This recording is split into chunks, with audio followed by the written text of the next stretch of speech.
une technique très efficace face à l'administration, face à une personne avec laquelle on aura un litige, face à un commerce. C'est l'insistance. J'expliquais à une commerçante hier qu'un non qui lui est répondu par une administration ne doit pas être considéré comme un non définitif. Il faut y retourner, reposer la même question, insister, retournez-y comme un Chinois. C'est la technique, moi j'appelle ça la technique chinoise. Vous y allez poliment, vous recommencez, vous reposez la question. Et si on vous demande, mais vous comprenez ce qu'on vous dit, monsieur, on vous a dit non, c'est non, vous reformulez votre question. J'ai besoin d'obtenir ceci. Si par exemple c'est un rendez-vous avec le maire, j'ai besoin de voir le maire. Non, il n'est pas disponible, monsieur, s'il vous plaît, essayez de comprendre. J'ai besoin de voir le maire, s'il vous plaît. Monsieur, on vient de vous dire que non, c'est pas possible, donc arrêtez, là, c'est du harcèlement. J'ai besoin de voir le maire, s'il vous plaît. Est-ce qu'il serait possible de voir le maire? Oui, vous insistez. Alors, il faut venir un policier municipal. Monsieur, on vient de vous expliquer, donc je vais être obligé de vous expulser. J'ai besoin de voir le maire. Tant que vous restez sur ce registre, il n'y a pas de délit. Il n'y a pas de problème, pénalement. Donc, c'est très difficile pour le policier de vous expulser. Donc, il va répéter les choses. Et si il ne sait pas y faire, il ne peut pas vous expulser. Vous voyez ? Il y a des techniques pour faire sortir quelqu'un d'une pièce sans véritablement le bousculer ni le contraindre physiquement. Mais en général, les policiers municipaux ne maîtrisent pas la technique.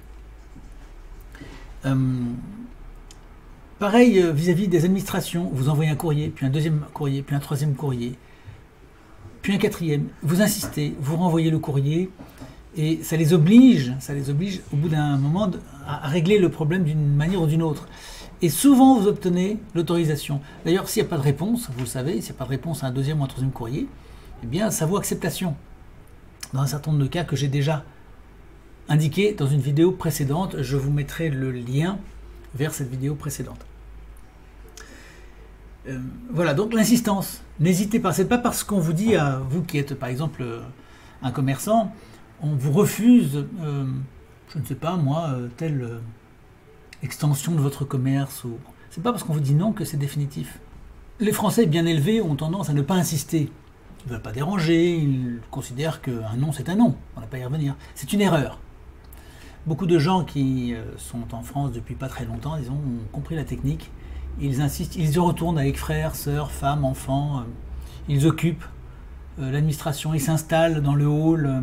Ils se mettent devant les bureaux, ils occupent, et l'administration, voyant que ces gens bloquent les autres usagers et éventuellement élèvent la voix et leur posent des problèmes, ils cèdent. C'est comme ça qu'ils ont des logements, c'est comme ça qu'ils ont des avantages. Bon. Donc n'hésitez pas, vous, à utiliser cette technique. Vous vous imposez, vous insistez. Vous le savez, de toute façon, vous avez affaire à un État qui, de toute façon, triche, puisqu'il vous prend à vous et il donne à d'autres très facilement. Vous êtes bien élevé, vous êtes bien gentil, donc vous payez pour les autres. Non.